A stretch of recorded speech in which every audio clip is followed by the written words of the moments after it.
Numerical 4. A soap film has a refractive index of 1.4. How thick must the film be if it appears black when mercury light of wavelength 546.1 nanometer falls on it normally? इस question से मुतालिक book में पढ़ाया नहीं गया और question दे दिया गया है। लोगों ने यूट्यूब पे बच्चों को आंसर सॉल्व करके तो दिखा दिया है, बट रट्टा लगवा दिया है। मैं कोशिश करूंगा आपको कॉन्सेप्चुअली समझाऊं ताकि आप ई कैट और एम डी कैट के एग्जाम्स में भी ऐसे क्वेश्चन अटैम्प्ट कर सकें। चलें शुरू करते हैं। गिवन हमें है refractive index of soap film n is equal to 1.4, wavelength lambda given है 546.1 नैनोमीटर। अब नैनो क्या होता है ये मैंने इस तरह से याद किए हुए कि deci centi milli micro nano pico. आप बार बार इसको पढ़ें, deci centi milli micro nano pico, deci centi milli micro nano pico. शुरू करते हैं 10⁻⁻1 से, फिर 10⁻², 10⁻3, फिर तीन तीन ऐड होते जाएंगे, 10⁻6, 10⁻9, 10⁻12। तो नैनो जो है वो आ रहा है 10⁻9, तो इसको हम लिख लेंगे 546.1 into 10⁻9 metre. Thickness of soap film हमने मालूम करनी है, टी और एक्स उसको कहेंगे।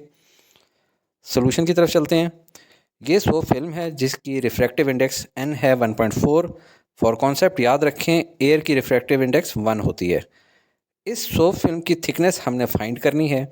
वैसे तो टी टाइम के लिए यूज़ होता है, लेकिन वर्ल्ड वाइड ऐसे क्वेश्चंस में टी यूज़ हो रहा है, लिहाजा टी को सोप फिल्म की थिकनेस के लिए यूज़ किया जाएगा। मर्क्यूरी बल्ब से जो लाइट इस सोप फिल्म पे फॉल कर रही है उसकी वेवलेंथ है 546.1 इंटू 10⁻9 मीटर।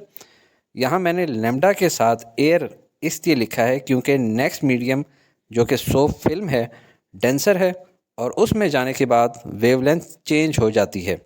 जैसे कि इस पिक्चर में आप देखें कि यहाँ पे वेवलेंथ ज़्यादा है और जैसे ही वाटर जो कि हैवियर मीडियम है उसके अंदर जाने के बाद वेवलेंथ कम होना शुरू हो जाती है। वेव डेंसर मीडियम पे पड़ने के बाद स्प्लिट होती है, एक हिस्सा रिफ्लेक्ट होके जाता है और एक हिस्सा रिफ्रैक्ट होता है और दूसरे एंड पे जाके फिर से कुछ हिस्सा पास हो जाता है और कुछ रिफ्लेक्ट होकर दोबारा एयर मीडियम में रिफ्रैक्ट हो जाता है। क्वेश्चन में वर्ड नॉर्मली लिखा हुआ है, मतलब एंगल पे नहीं बल्कि लाइट जो है पड़ रही है कैसे, परपेंडिकुलरली फॉल कर रही है।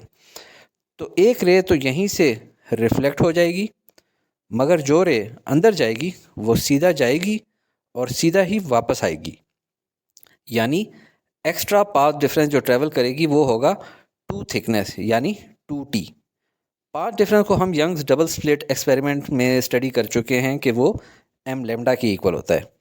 और चूंकि ये एक्स्ट्रा पाथ इसने एयर में नहीं बल्कि डिफरेंट मीडियम जो कि सोप फिल्म है उसमें ट्रेवल किया है, इसलिए हम इसको लेमडा मीडियम लिख देते हैं, क्योंकि हम जानते हैं कि मीडियम चेंज होने पे वेवलेंथ चेंज हो जाती है।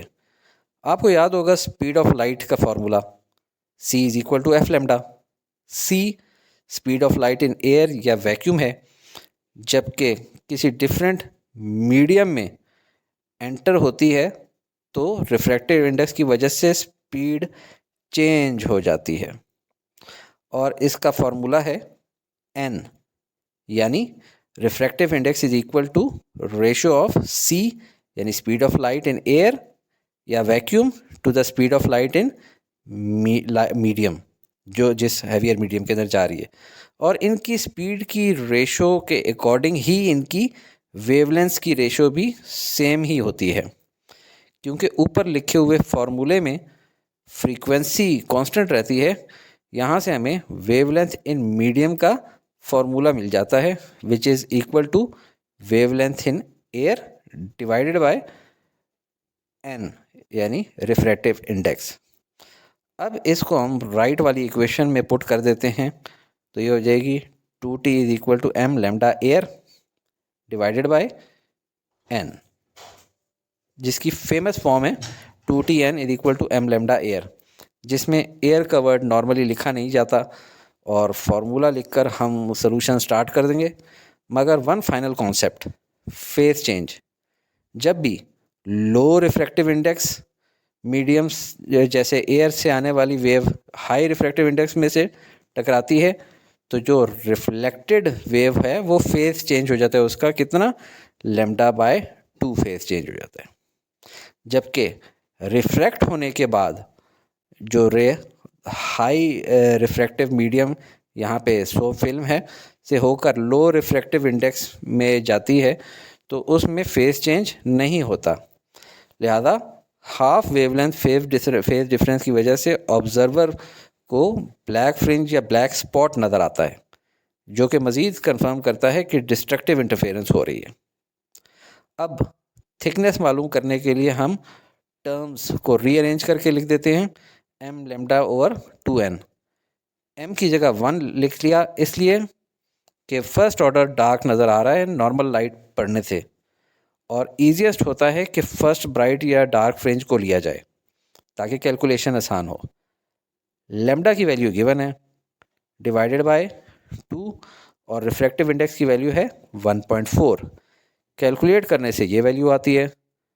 साइंटिफिक नोटेशन में लिखना है तो फर्स्ट डिजिट के बाद डेसिमल आना चाहिए, इसलिए 195.03 को 100 से डिवाइड करें, और डिवाइड किया है तो ऊपर 10⁻⁻9 को 100 से मल्टीप्लाई भी करेंगे, जिससे ये आंसर आएगा, जो कि वैल्यू है थिकनेस ऑफ सोप फिल्म की, और बुक में भी यही हमारा आंसर है।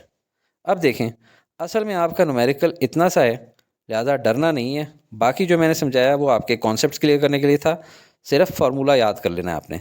मज़ीद अगर आप कोई अच्छी एनिमेशन देखना चाहते हैं तो डिस्क्रिप्शन में मैं एक लिंक देख रहा हूँ, उसको भी गो थ्रू कर लें।